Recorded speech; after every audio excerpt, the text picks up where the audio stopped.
सीधा सवाल भी किए जो आपने हमसे सवाल किया है कि आरबीआई ने अपने वचन खंड को कैसे बदला, इसके बारे में, या आपने कैसे जाना, आपको जानकारी कैसे मिली, इसके बारे में। तो मैं इस बारे में आपको स्पष्ट कर दूं। जब मैं आरटीआई लिख रहा था, रुपये पर मेरा अनुसंधान चल रहा था, तो मुझे ये शंका हुआ कि जो व्यक्ति सिक्के में कूटकरण कर सकता है तो वो ये सिक्के का ही वो दस्तावेज है, नोट, बैंक नोट। जरूर बैंक नोट में कहीं ना कहीं कुछ न कुछ गड़बड़ी की गई है। और मेरा उसी दौरान पुणे स्थित जो आरबीआई का अभिलेखागार है, मुझे वहाँ जाने का अवसर मिलता है और वहाँ मैंने गहन शोध किया। और उस शोध के दौरान मुझे जो दस्तावेज मिले उससे खुलासा हो गया कि भाई ये तो बहुत बड़ा फॉल्ट है और ये बहुत बड़ी गलती इन लोगों ने किया है और ये पूरी देश की जनता से छुपा करके की गई गलती है और जनता इसके बारे में बिल्कुल अनभिज्ञ है, उसको कुछ नहीं पता। और यहाँ आने के बाद मैंने भारत सरकार को और आरबीआई को, दोनों को ही इस बारे में आरटीआई लिखा और जो दस्तावेज मिले उस दस्तावेज में स्पष्ट लिखा था। और लगभग आप सभी लोग जानते भी हैं, हमने बुक में भी वो फोटो दिया और मैं आपको आज फिर दिखा देता हूँ।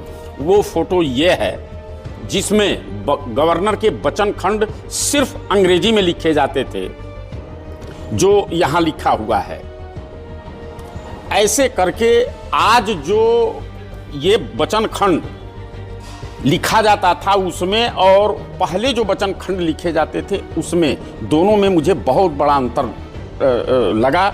मैंने सोचा कि इसके बारे में आरटीआई से पूछा जाए और मैंने आरटीआई को लिखा, जो आपको बुक में भी मिलेगा।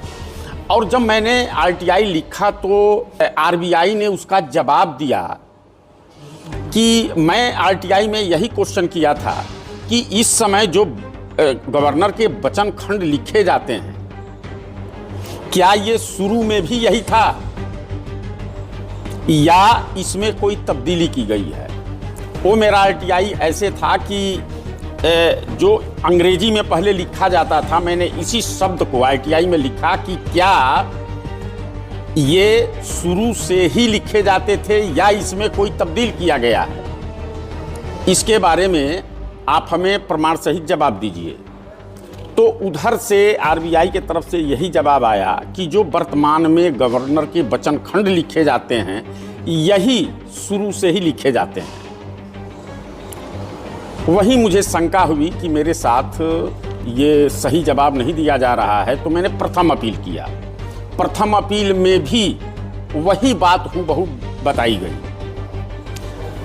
हमने केंद्रीय सूचना आयोग में द्वितीय अपील किया और उसके बहस के दौरान मैंने वो सारे सबूत जो इनके अभिलेखागार से मिले थे, रुपये का, बैंक नोट का, मैं वो लेकर के गया। और जैसे ही बहस शुरू होता है, मैंने जब उसको रखा तो रखने के बाद जो वहाँ अध्यक्ष महोदय थे, जो निर्णायक थे, जो हमारी बहस सुन रहे थे, वो बहस सुनने के बाद दंग रह गए।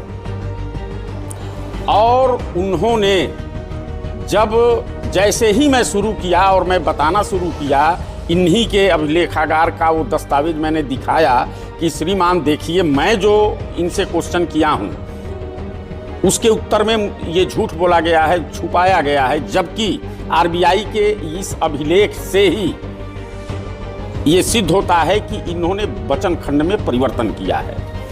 उसके बाद वहाँ के जो जन सूचना अधिकारी और डायरेक्टर महोदय थे, अपीलीय अधिकारी, उसमें से एक आदमी खड़े हुए और उन्होंने कहा इस बात को कि श्रीमान घनश्याम वर्मा जी ने जो भी बात कहा है वो सही बात कह रहे हैं। ये हमारे यहाँ हमारे अभिलेखागार गए थे फला फला डेट को, और इन्होंने वहाँ से ये जो दस्तावेज दिखा रहे हैं ये सही है, ये हमारे अभिलेखागार का है। हम इनके प्रश्न को समझ नहीं पाए और ये जो बात कर रहे हैं सही है। सन 1968 तक ये शब्द लिखे जाते थे, और 68 के बाद जब हिंदी और अंग्रेजी में ये वचन खंड छपना शुरू हुआ, ये उस समय परिवर्तन किया गया। ऐसे इस परिवर्तन को सुन करके और वो महोदय स्वयं दंग रह गए, और उन्होंने मुझसे स्वयं कहा कि वर्मा जी, आप कैसे यहां तक पहुंच गए, क्योंकि इस देश की आबादी इतनी है और किसी ने भी अभी इतनी गहराई तक नहीं गया, आपका दिमाग कैसे उधर चला गया। ऐसे करके हम लोगों में थोड़ी देर कुछ बहस हुई। हमने कहा श्रीमान हो गया, चूँकि समाज की सेवा में आदमी जुड़ा है, और आ गई बात दिमाग में। और उन्होंने आरबीआई को आदेश किया कि इनका जो उत्तर है पुनः आप दीजिए, और जैसे इन्होंने प्रमाणिक दस्तावेज मांगा है वो सब आप इनको मुहैया कराइए। खैर, यहीं से ये शुरू होता है, और यहीं आरबीआई ने जो इसमें कूटकरण किया या रद्दोबदल किया या परिवर्तन किया, ये चीज़ पकड़ी गई। और ये साधारण चीज़ नहीं थी, ये साधारण नहीं है। ये रुपया ही सिर्फ इसी से, वचन खंड से ही ये रुपया अवैध हो जाता है। अगर कानूनी दृष्टि से देखा जाए तो इस रुपया से लेन देन करना ही अपराध है। कारण यह है कि ये रुपया अवैध हो चुकी है। तो बहुत से कारण है। और जो आपने जैसे ये क्वेश्चन किया रुपया के बारे में कि आपको कैसे पता चला, तो मैं इसको स्पष्ट कर दूं कि खुद राष्ट्रीय अभिलेखागार जो पुणे स्थित आरबीआई का अभिलेखागार है, उसी से मुझे ये मिला। और मैंने जब आरटीआई को लेकर के खुलासा किया तो उसमें ये सब बातें स्पष्ट रूप से आई, जिसे मैं अपने बुक में भी दिया और तमाम लोगों तक ये खबर पहुंची, जिसकी लड़ाई आज तमाम संगठन लेकर के लड़ते भी हैं। मैं इस बारे में सिर्फ एक ही बात कहूँगा कि अगर आप जिज्ञासु हैं, आप रुपये के सत्यता के बारे में जानना चाहते हैं, तो अभी मेरी बुक बिल्कुल नए सिरे से निकल रही है, नए वर्जन के साथ, और बहुत स्पष्ट और बहुत अच्छे ढंग से उसको बनाया गया है। मैं ये चाहूँगा कि हर वो उत्साहित कार्यकर्ता हो, देशभक्त हो, क्रांतिकारी हो, बुद्धिजीवी हो, जो कर्जों के जाल में फंसे हुए हों, ऐसे लोग हों, उनको ये बुक अवश्य पढ़नी चाहिए, क्योंकि वो रुपये की सत्यता को जानेंगे। और जब जानेंगे तो उनको खुद ये आभास होगा कि ये देश के साथ और पूरे 140 करोड़ जनता के साथ ये महाअन्याय हो रहा है, और इस अन्याय को रोका जाए। और इसके लिए जहाँ तक प्रयास हो, हम सब मिल करके और इस वैचारिक अभियान को और आगे बढ़ावें। और अगर कोई बात हो तो पूछिए।